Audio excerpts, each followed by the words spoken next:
Welcome back to the Whiskey and Wisdom podcast. This is episode number 4.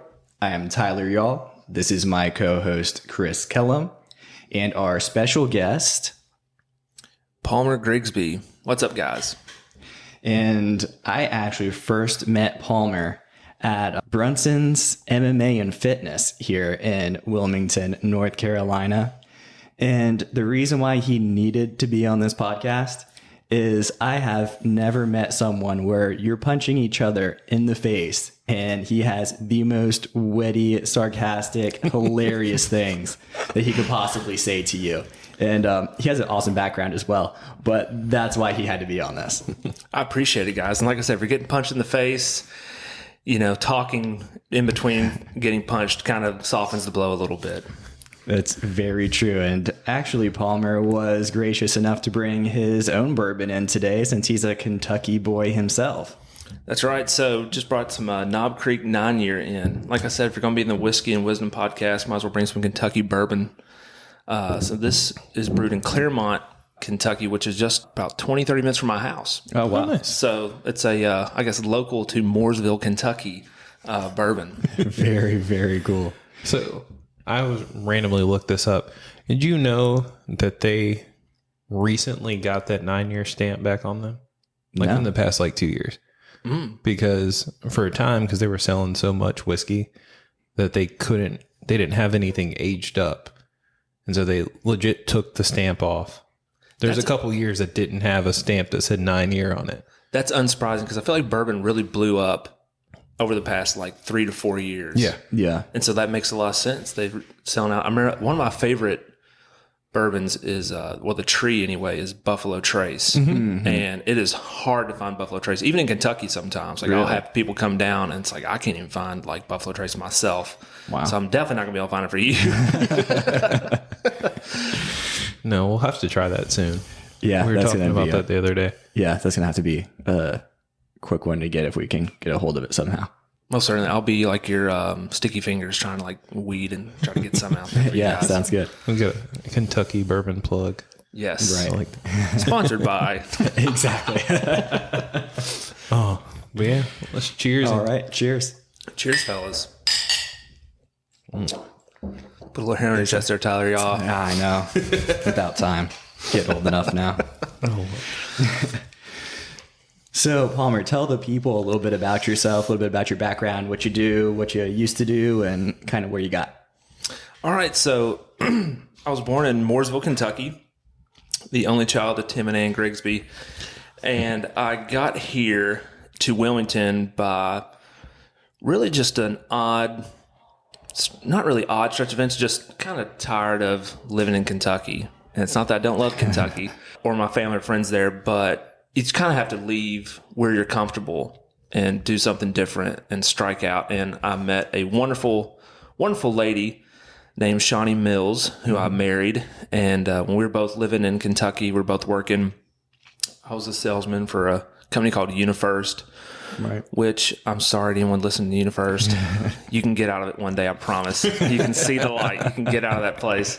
But I was working a sales job there. And she was doing hair, and we were both kind of burnt out with corporateness. And so we just she used to live in Texas and then Colorado. And she's like, I want to live on the beach. And I was like, well, I'm incredibly white. So I don't know about the beach would be best for my pigmentation, but let's do it. Let's live on the beach. Looked at Florida and it's don't want to live in Florida. Mm-hmm. Georgia, don't want to go north like Virginia Beach. And there's this little piece of land hanging off in North Carolina. We're like, what's that? They're there, And so we flew down to Wilmington and we had awesome weather and stuff. And we drove around town and loved it. And so oddly enough, UniFirst had a job opening here. And I was like, well, I can work for them just a little bit longer. Right. And so that's how we got our foot in the door in Wilmington. I took a sales job here in Wilmington, worked there for a while. And Shawnee was like, with what she did with hair, she's like, I don't want to do hair anymore. I'm over the chemicals and all that stuff. And she's a brilliant artist and painter. She's like, I want to sell paintings. It's like, okay, it works for me. It's just good as anything else. Right. And so she did that for a couple months. And then she thought of a brilliant little idea called Letters from Afar. Mm-hmm. And then we've been doing Letters from Afar for 4.5 years now. Oh, wow. So a little business born out of moving, changing it up. we've been doing it for 4.5 years now, at least. Nice. That's fantastic. So how did she come up with, not to steal her thunder, because it'd be great to have her on and talk about it too, but how did you Most come up with that certainly. idea? Well, that's a good question. I remember the day that we were just thinking of something to do, because being a salesman in corporate America, I have the utmost respect for all of them to do it, because it is a soul crushing and it is a dog eat dog world. No matter where you're at, I don't care if you're selling the highest of highs or you're selling the lowest of lows. Like, it's the most competitive, just like you hear no all the time. And it's insane. And it tears your confidence in half. Yeah. And so I know came too home well. I came home one day and she was like, I think I have an idea. She's like, I think I want to write letters to kids about the world. And I thought, me being such a narrow-minded ogre, I was like, boy, I'll be working at UniFirst for a hot second, won't I? And then I was like, but you know what? Like, let's roll with it. Like, if it pays the water bill, it pays the water bill. And that's one less bill that we have to worry about. And we just worked on it. And I think after the first 6 months of doing it, there was just one night we were sitting in our living room. We were renting off of Fifth Avenue. And we used to have this little money ding every time we got a subscription. Oh, that's cool. This little cha-ching would go off. And I think that night it went off like 20 or 30 times. Nice. Wow. And we thought that something was wrong with we thought like, there's no way people are buying this. Well, we've never had this many orders in one night. Like, There's let a alone glitch like, in the matrix. yes, like there's something going on here. And sure enough, like we got all these orders just randomly one night. Someone had bought it, posted on Instagram and shared it or whatnot. And it just took off. And so we're like, okay, like this has got some potential. Like, this is not just going to pay like the water bill. Like, this is going to be something that's going to take over. And I think after about 1.5 years of me working at UniFirst, saved up and whatnot, and then I quit UniFirst. It was like the best day in the world. Yeah. Quit UniFirst. I had like my Andy Dufresne moment when he escaped Shawshank. Yeah. Like, I went in, it was a sunny day, and then I went and then quit, and it started raining and thundering, and I felt like Andy Dufresne when he got out of that shit pipe, and all the rain just washed away all that shit. That's how I felt leaving UniFirst. Ever since then, we have not looked back, man. We've been doing letters from far, like I said, for about 4.5 years, and it's just been an insane little ride, but it's awesome. That leads me to the question I've always had for you, and this makes the perfect opportunity for it. How is it actually working with your wife? I know for me, there's no way me and my wife could work on any business together. Really? Oh, yeah. Well, there is no, let's see, how am I going to say this? It's difficult, and it's not, because everything that's good is difficult, right? Right. Like, if it was easy, everyone would, do something like that. And I've had to check my ego a lot. Sure. And just say that she's right on everything, which, 99% of the time she's dead on the money, and I'm the one that's like being stubborn and like difficult and dumb. But, we've gotten really good at delegation. Okay. And what she's not so good at, I'm good at. Because you don't want me writing or drawing these letters out, because it would look like, a fifth grader did it. A very bad fifth grader. And, so that's kind of how we've really got the flow of everything now. It's like she's got this side of it. I've got the fulfillment and, the customer service and all the other stuff that deals with it. And we just kind of feed off each other that way. Because at first, she's doing this, I'm doing this too, and we're on top of each other. And it's like, well, I don't like the way you do this. Well, I don't like the way you do that. But then it's like, okay, well, you do this, we'll kind of stay in our respective lanes of it and, combine on things we need to. But that's really how it's worked really well. And I can honestly say, and hopefully she could say this too, we have not had like a work disagreement in probably like 2 years. Oh, wow. That's impressive. I would say, I don't know if that's just my short-term memory or what, but I would honestly say that we have not had any kind of like clashing for about 2 years in the business. Yeah, that's fantastic. It is difficult, but I wouldn't trade for anything. Yeah, it kind of sounds like you kind of found your stride there with kind of staying, not necessarily like in your lane really, but like kind of finding out what works best. Well, you're trying to pick, what battles to pick. And like I said, she's always right. So I've just kind of like been like, she's right, Palmer. So just shut up. Like, she's right. She's got this. Let her roll with it. You knock out what you need to knock out. But she's my best friend too.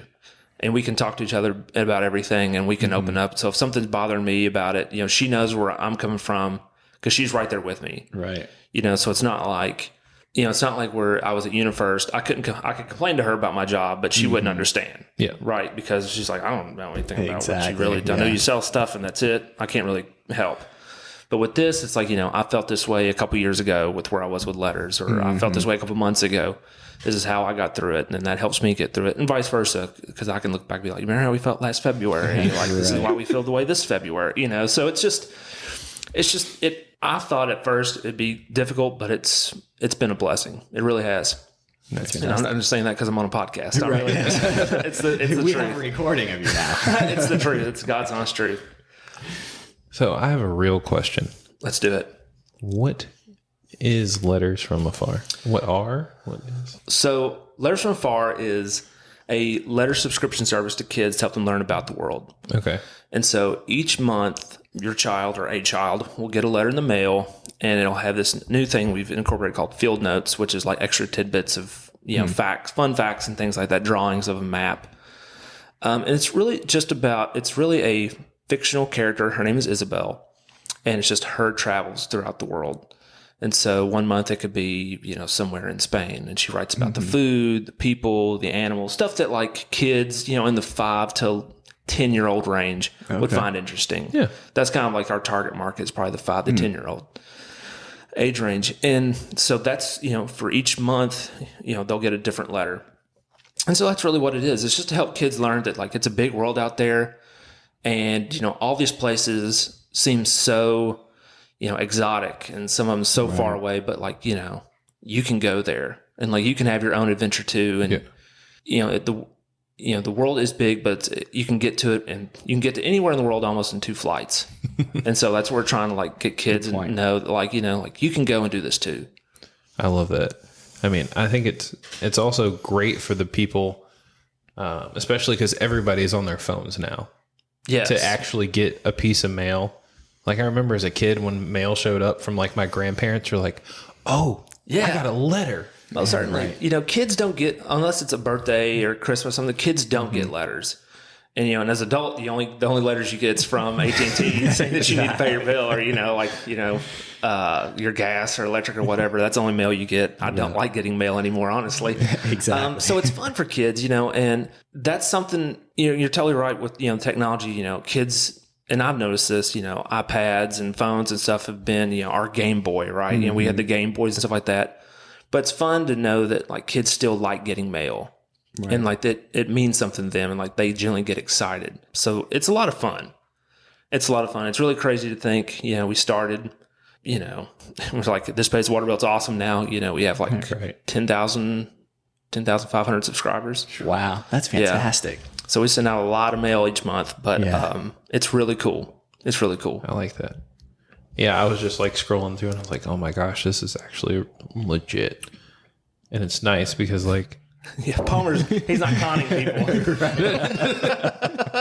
I was like scrolling through the website. I'm like, I'm just curious, like what this all is. And like me growing up as a kid, I always like, I read so much fantasy and things based off like Greek mythos or like Egyptian mythos. I'm like, these places would be so cool. But that was hundreds, if not thousands of years ago. Sure. What is it like nowadays? Yeah. And this, I feel like would be great for kids who are like, oh, hey, I live here in America, or I live in like Australia, but what would it be like in this place? What's it like in Indonesia? What's it like in Thailand, or, in Alaska, if you live in somewhere else? Because that's what's really cool. And we think about it is like someone somewhere else always wants to go somewhere else. Like, so we think Australia is like exotic, or Thailand exotic, and they're just, it's home. Going to New York is probably maybe exotic to them, or, somewhere in Mexico might be exotic to them. So it's really neat. It's just trying to teach. And I think, and what I hope is that it helps people learn that there are other people living there too. And we're all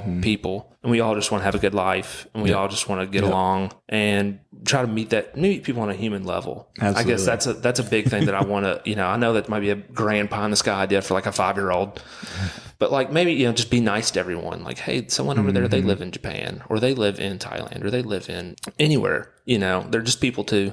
Yeah. Yeah, I think that's something important that gets overlooked a lot, especially nowadays. So I think a 5 to a 10-year-old, I think that's a fantastic way to learn about it. Just to kind of bring it all together in a fun, almost like you said, like a fantasy type of way where it's someone who doesn't exist, but it can bring you a story that's real and can connect you to those people. So I think that's neat. Thank you, man. I appreciate that. Yeah. It seems way cooler than Flat Stanley. Are you guys old enough to know who that is? Yeah. I don't know who Flat Stanley is. Yeah. No. So when I was a kid in elementary school, there was like one time a year they were like, hey, you guys, we're all, and every kid in school pretty much read the same book. And it was about a kid who looked at the sky during a lightning storm and it turned him flat as a piece of paper. Okay. And then because he was flat as paper, they could just mail him anywhere.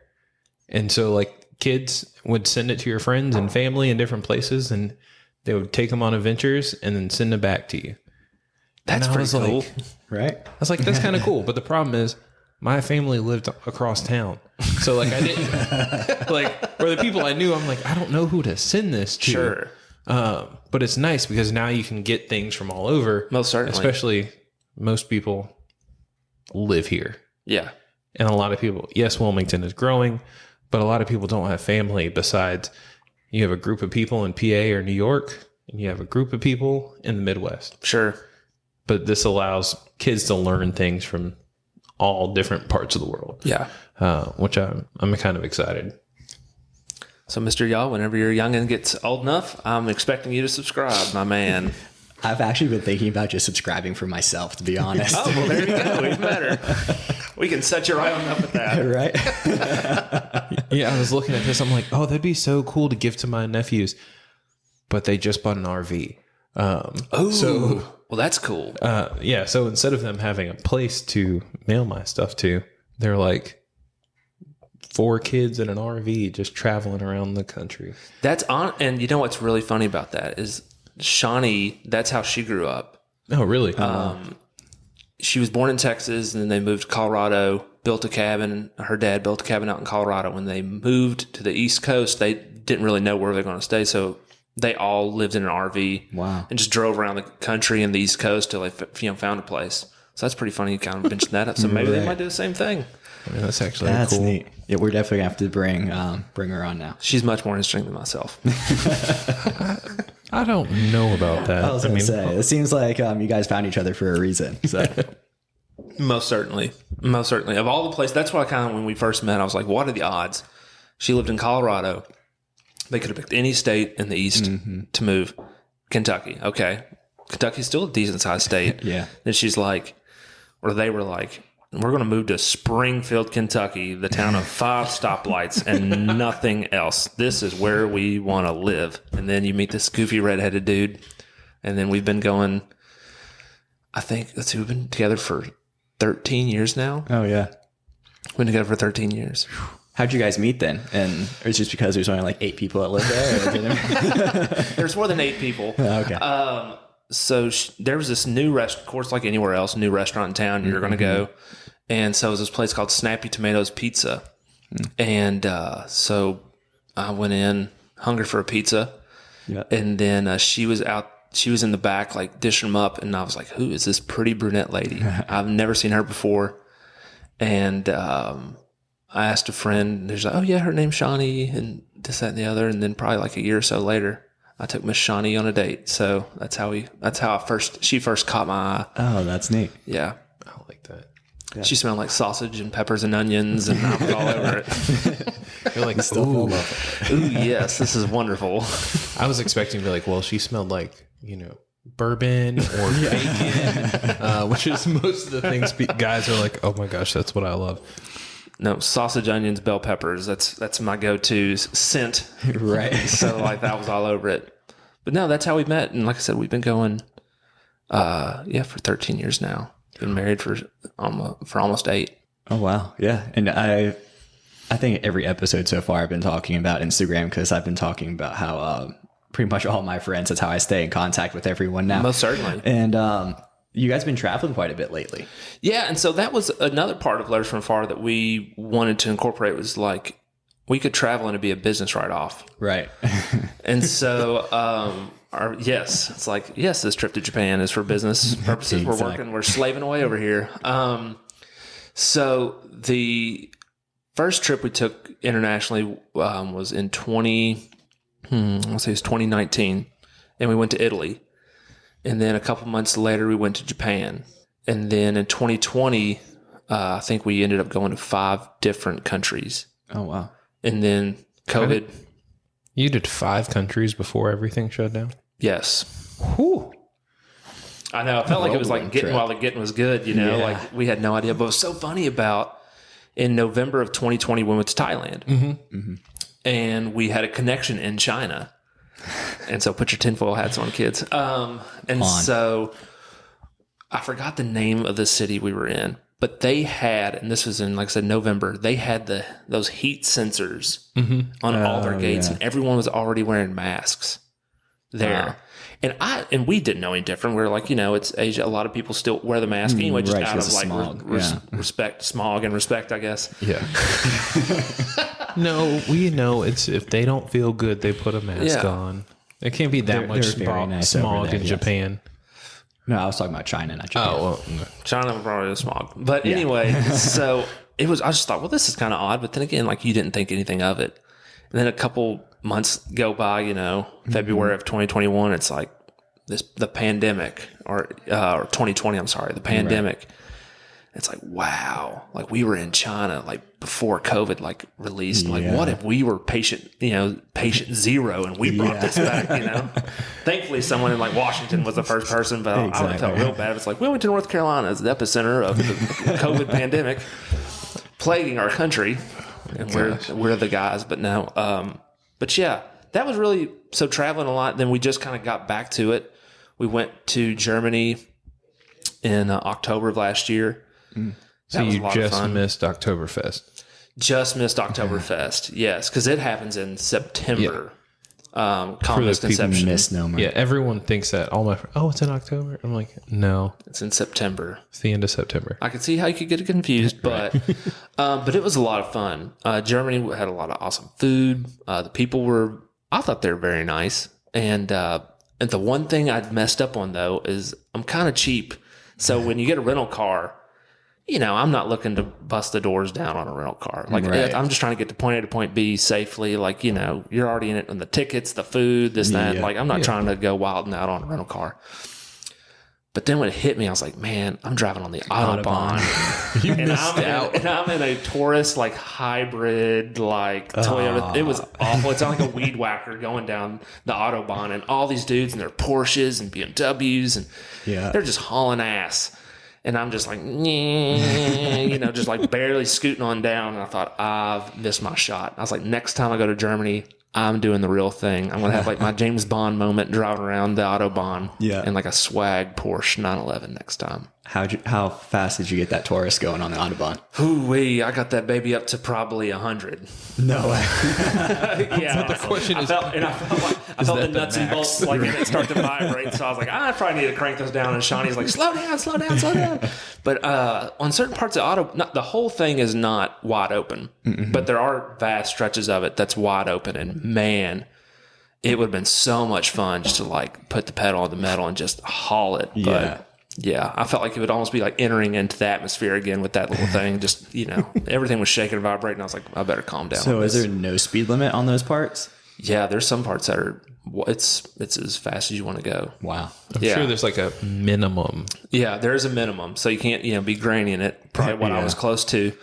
But there's certain parts, when you're starting to enter a city district where you got to bring it on down. But once it's so funny, it's like once you pass that district, everyone's just like waiting. And everyone's waiting. And you just see just like 5 or 6 people just start, just like flying. So yeah, next time in Germany, I'm going to get a real nice rental car. And I'm going to go for it. That'll be fun. And then we just booked tickets today. We're going to go to southern Spain and Morocco for Shawnee's birthday in end of March. That'll be fun. So that'll be Gorgeous. a 10-day trip. So that's going to be a lot of fun. Have not been to Spain or Morocco yet. So I'm pumped for it. I've only seen it on the Amazing Race, and that's about it. I'm excited for it. you don't want to, I guess, when you go somewhere, you don't want to have these misconceptions or expectations, really. Like, you just try to go in it with, unassuming eyes. Right. And so, other than just hopefully decent weather and good food, that's the only expectations I have. Nice. Like, I'm just ready just to experience and see what it's all about. But it's fun to get back out there again on the road. The pandemic was really tough just to kind of like, you're not going anywhere, and that's kind of the whole point. And we built up so much steam in 2019 to like keep traveling, then puts a halt on everything. But it's good to stretch our legs back out again and start flying. Nice. That's good. What's been your favorite place so far? Japan, See? 100%. I was telling him about that last night. Yeah. Was that last night? I think so. Yeah, my pop went there, and he was like, "It is so amazing. There's karaoke bars in every corner. There's a That's what made it amazing. Like, there's a little bar, and they either make really great sushi or they have really great alcohol." Mm-hmm. And I'm like, I'm too big to be wandering around Japan. No, man. So outside of the flight over, we flew Wilmington to Chicago and then Chicago to Tokyo. That was one hell of a flight. That was a long flight. I did not think I had an ass after I got off that plane. I just thought it was straight backbone. But oddly enough, the first place we stayed, the woman that oversaw the property went to UNCW. Oh, no really? way. She was like, "Oh, you're from, where are you from?" "We're from America." "Oh, where in America?" "We're from North Carolina." "Oh, wow, where in North Carolina?" It's like, and she was like, I went to UNCW and all this stuff. But Japan was awesome. The people were so nice. There was someone said that the Japanese people treat you how Southern people think they treat you. And that was probably the best description. They were all so nice, and whether they mean it or they're not, they were super, super kind. And, if you were struggling with something and they saw it, like, they would definitely help you. Like, we could not, you're at the Tokyo bus station, and we couldn't really figure out like where to really go. And so we asked this one lady, she was working in like this candy shop in the terminal, and she drops her mop and she walks us probably for a good 15 minutes. And she's like, "Stand right here." And she goes back to her work. I was like, wow. If you did that, anyone in the United States would just be like, "Piss off, Right. Can't help you," or it's down you're there that way, whatever. But she was super kind into taking that. And then what else? The food was awesome. And we went in April, so we got to see all the cherry blossoms. Oh, I bet those gorgeous. And that was awesome. Like, that was a very unexpected, because we didn't really know. We were just, again, the airfare is cheap right now, so we're going to go to Japan. Yep. And it just coincided with the cherry blossoms. So when we were in Kyoto, we just saw the cherry blossoms along the canals and stuff, and it was awesome. I'm trying to think what else was so fun about Japan. Went to an onsen. What is that? I was going to say, So we're going it's- to need a definition of that. Okay, so a Japanese onsen, it's like a bathhouse. Okay. So a spa or something like that. And, the Japanese people have a very harsh stigma towards tattoos because prisoners would get tattooed. And then when they didn't want to associate with that number or, whatever the symbol was on their back, they'd get bigger tattoos. And so the Yakuza, which is kind of like the Japanese mob, I suppose, for lack of a better term, they would always have these big, elaborate back pieces or tattoos to cover up their prison symbols or numbers or whatnot. So that's kind of a stigma that the Japanese people still have. So being a Westerner with tattoos, there were certain bathhouses that wouldn't let you in. Oh, wow.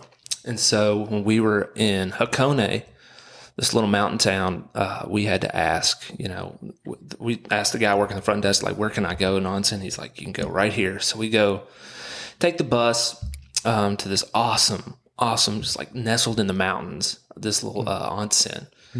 And so Shawnee's kind of unassuming. Shawnee's very shy. And so for her to like do a bathhouse or something like that is very much like definitely stepping outside her realm. I'm all for it. I don't care. Like, no, who else, who knows me, here around here? Nobody. Like, no one's going to see me again. Like, so if I got to be nude, like, whatever. Like, no one's going to, it's not like my grandma's going to be in there, like, someone like that. I'm not going to see anyone I know. And so, so she's like, all right, well, so she goes off to the women's side and I go to the men's side, and everything's in Japanese.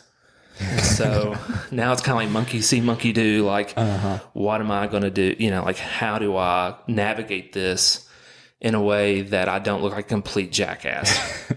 So anyway, so there's like, you have your little towel, which their towel they give you is not big enough to even cover like my ass.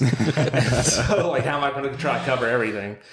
And so you kind of walk over there and it's like, all right, this guy just walked in too, so I'm just going to follow him and see what he does.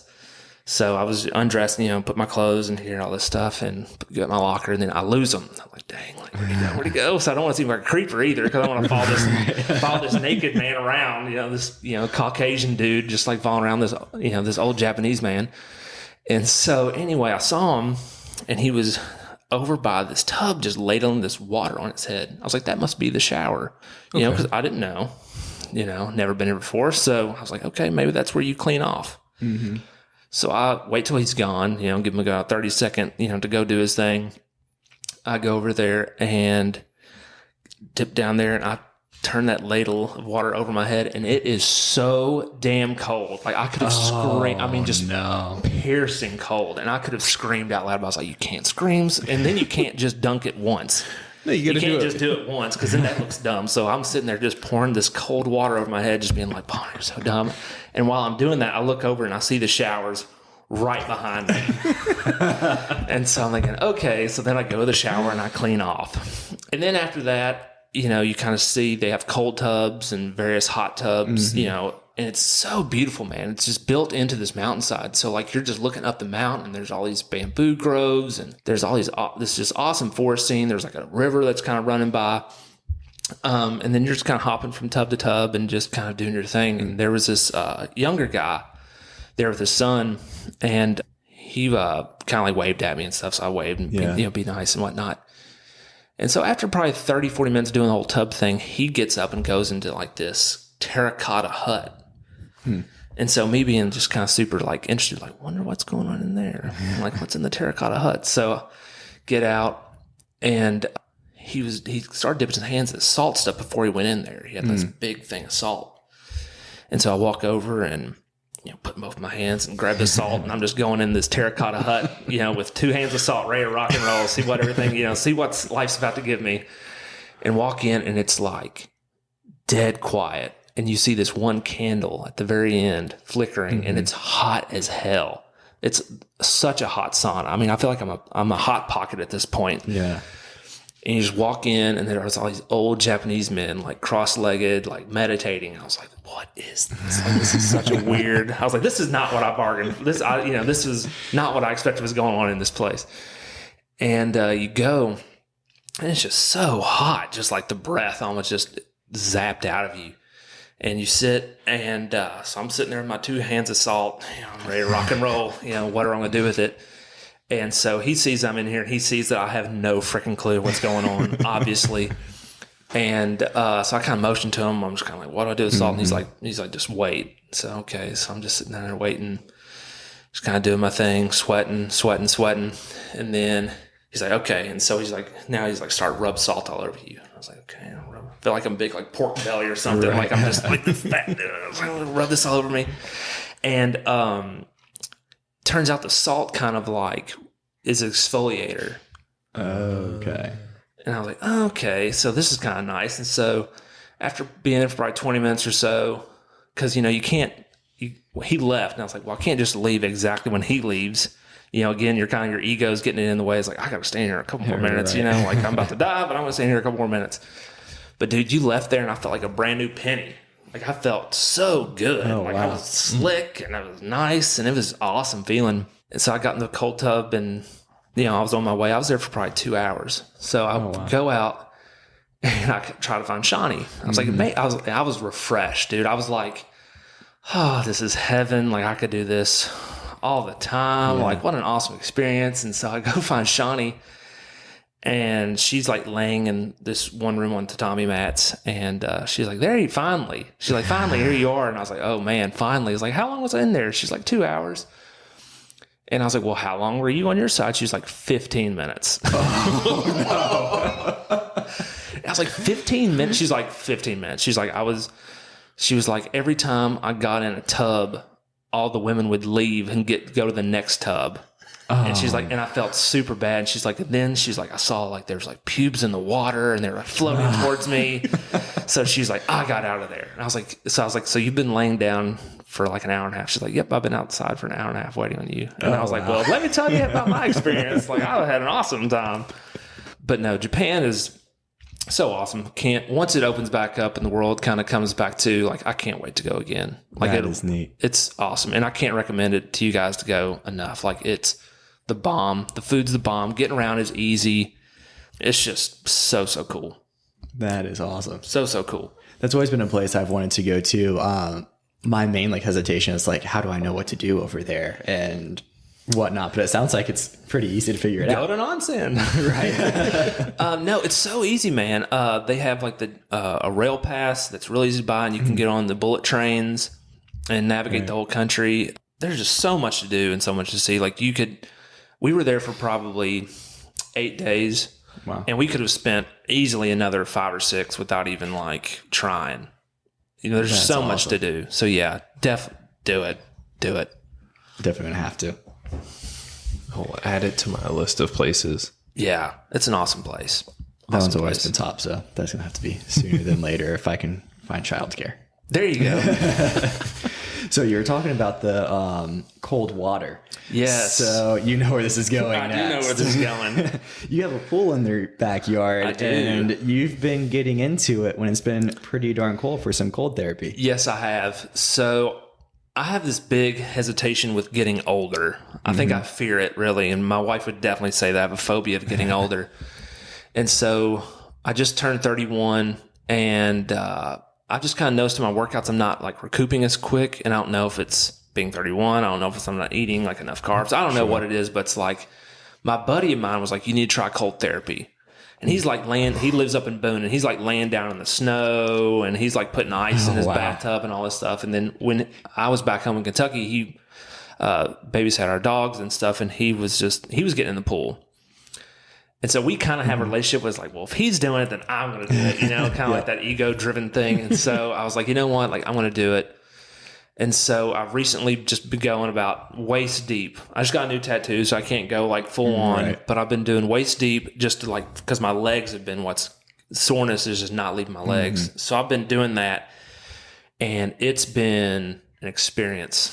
Yeah. And then you freaking, Yes. the day it snowed here, the only time it ever snows, you're like, can't wait to see that cold therapy session you do later. And I was like, you know what? I was like, I'm going to do it just because Tyler Yaw popped off and said something. And so I did. It was Yes, snowing you in the did. background, and I sent you that video of me in the cold, doing the cold therapy in the pool.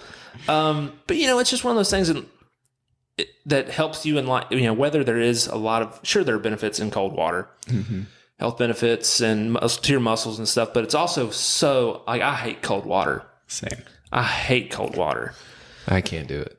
No, it's but it's one of those things where it's kind of like you're on this. It's like, well, you push yourself to do the uncomfortable, and it's like trying to find yourself, or just try to like control yourself or control your body in uncomfortable situations. Kind of like when we were punching each other in the face. Right. Like, it's not really natural. I don't really want to punch people in the face. Like, it's not like I'm going to walk up and just like kick someone in the shin or anything.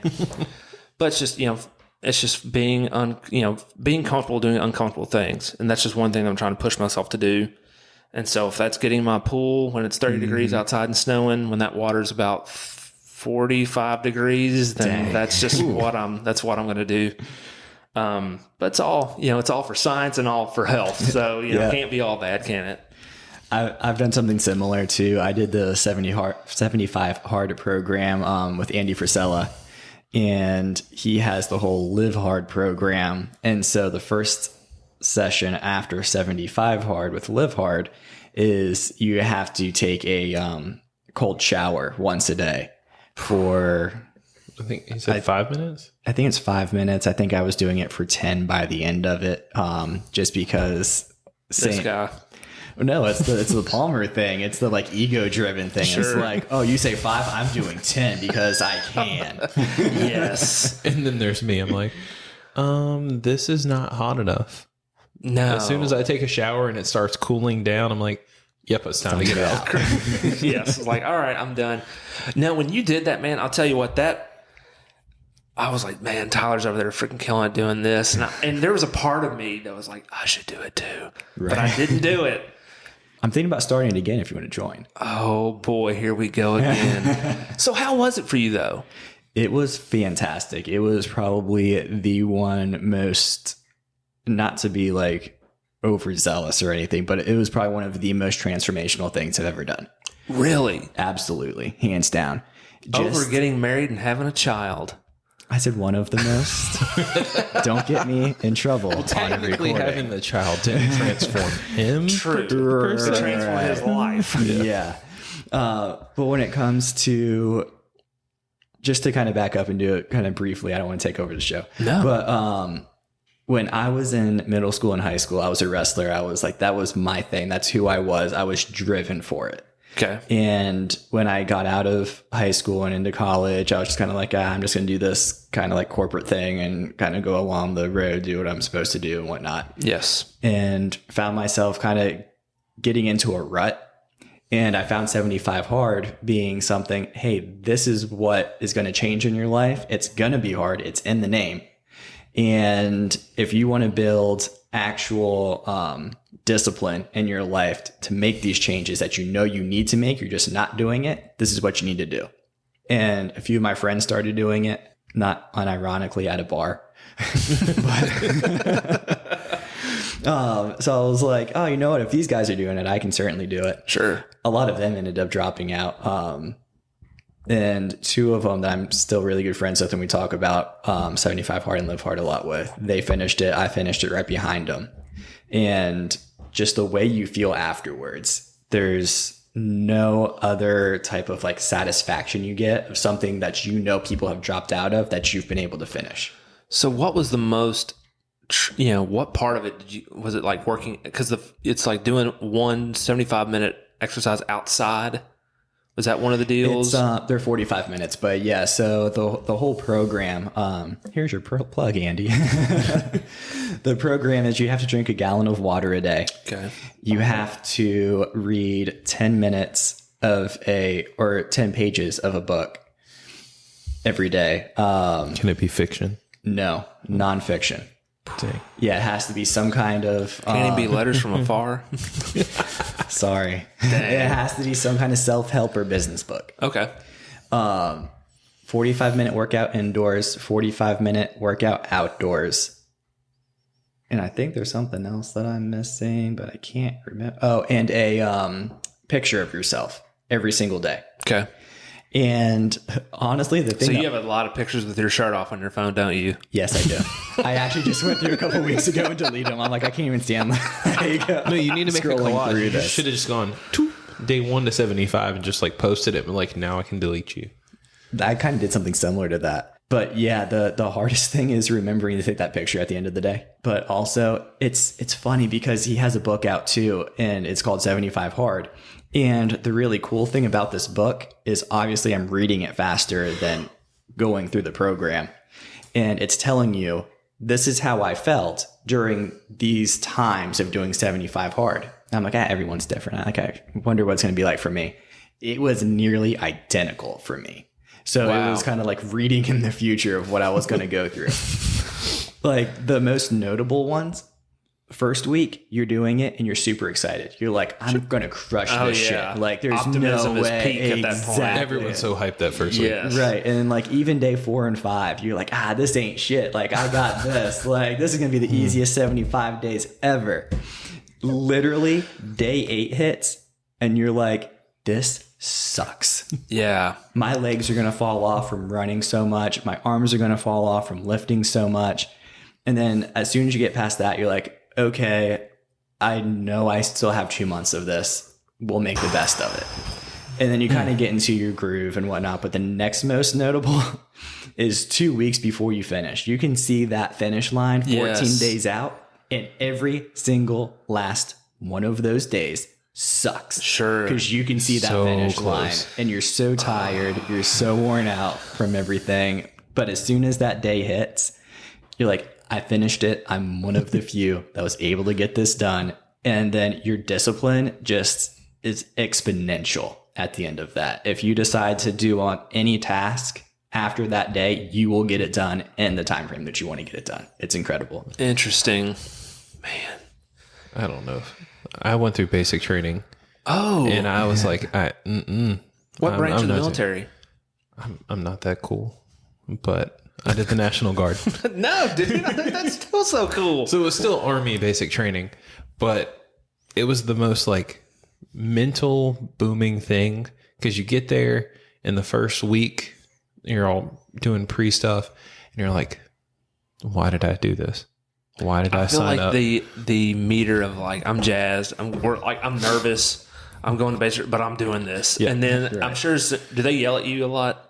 Well, I was in that transitional phase where my drill sergeants yelled at us, but they were also like, we're about to get out of here, so we're not going to be as mean. I got yelled at more by drill sergeants that weren't even in charge of me. So, yeah, you get there and people start yelling at you, but you're like, okay, I can do this. And then the thing that hurt my soul was every day you go to chow, and the lovely ladies who serve us chow have a board, and for every unit, it says how many more days they have left. And you get there, and it's like, these people have 7 days in a wake up. And you're like, you look at yours, and it was 8 more weeks. And I'm like, oh. And it just kept getting closer and closer. So how long was your basic training in total? Mine was single station, so I was there 14 or 15 weeks straight. Whoa. I got there into beginning of September, and I left like January 28th. And I had like 10 days, maybe. No. Yeah. I had 8 days for Christmas break. Dang. Dude, that's some commitment. You know, when people are like, you know, that's one thing I really like, you know, or at least respect about a lot of people that join the military, whether you saw combat or not, or, you know, like that's kind of irrelevant. Like you had to go through, give up a chunk of your life just to even do basic training Right. is a lot to give up. Like that's a lot. 15 weeks. That is so much time, man. And you're in there just getting after it every day, eating this chow, eating this slop. You're doing your, you know, all your physical activity, and you're learning all this. That's a long time. It's one of the only things too where you actually sign your life away for a given amount of time. Yes. I mean, I signed my life away for other things. Like marriage. Yes. That's an interesting way to look at being married. I don't mean it in a bad way. But you still, at least I got paid. And it was back in, like, it was in 09 when I was like, oh, I'm making more than minimum wage right now. Sure.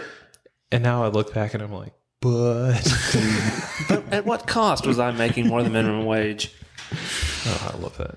All right, we're coming up on our time here today. I do want to end with a question that I think I'm going to start asking everyone nowadays is if you could ask, or if you could tell the younger version of yourself anything, what would it be? Wow. You know, I think about this a lot. Really? I do think about this a lot. I think I would tell the younger version of myself to not sweat the future so much. Because I hated where are you going to see yourself in 5 years? I hated that question. Like, cause you get posed that in high school and then in college, like your 5-year plan. And I hated that because I had no clue. Like, who can realistically look into the 5-year plan and, you know, it wasn't me. Like, I couldn't be like, yeah, 5 years. Do you think in a million years, Palmer in 2009 would be like, I'm going to be selling letters to kids in Wilmington, North Carolina? That was never in my 5-year, 10-year, 15, 20-year plan. So I think I would tell myself to, like, don't sweat the future so much. Just, like, enjoy the moment. And, you know, opportunities will come and everything. The chips will fall where they may. But just don't sweat the small stuff and don't sweat the future so much. I think that's what I would tell my younger self. Yeah. Because I worried about that a lot. Yeah, it's very true. That is something that gets thrown out a lot. And I think you're absolutely right. Let kind of have that idea, but definitely just kind of take it day by day, follow it where it goes. Yeah, opportunities bring other opportunities. Absolutely. Oh, for sure. Here we are. Well, dude, thank you guys so much. Like, this was so much fun. I had to Yeah, you'll definitely be back on soon. This was a lot of fun. We might just get one and just get some more alcohol and hang out. And Yeah, man, that'd be great. it. Like I said, I've got a garage, opened love up. it. If y'all need some studio space, like I'm here to help. yeah, we'll do it. So before you leave, what's your plug? Like where can people find you guys? Or Yes, there we go. Thank you. Shameless plug time. So if you just search Letters from Afar in Google, it will be the first thing to pop up. Perfect. And Letters from Afar on Instagram. That's where we do a lot of our content creation. So yeah, that's where you can find us. Lettersfromafar.com, and then just search us on Instagram, and there we are. We'll put you down in the show notes too, and hopefully make it easy for anyone who's listening. Whiskey and Wisdom podcast sponsored by Letters from Afar. a children's letter subscription. You do not get a bottle of whiskey with it. No, you do not. No, you do not. oh Lord. All right. Thank you, Palmer, first and foremost. And thank you, everyone, for listening. Again, we were sipping on some Knob Creek today, and it was fantastic, especially since Palmer brought it for us. Again, you can find us on Spotify right now and Stitcher, Podcast Addict, and most other podcast stations. See you next time on the pod. All right. See you later, Palmer. Awesome. Thank you, guys. Yeah.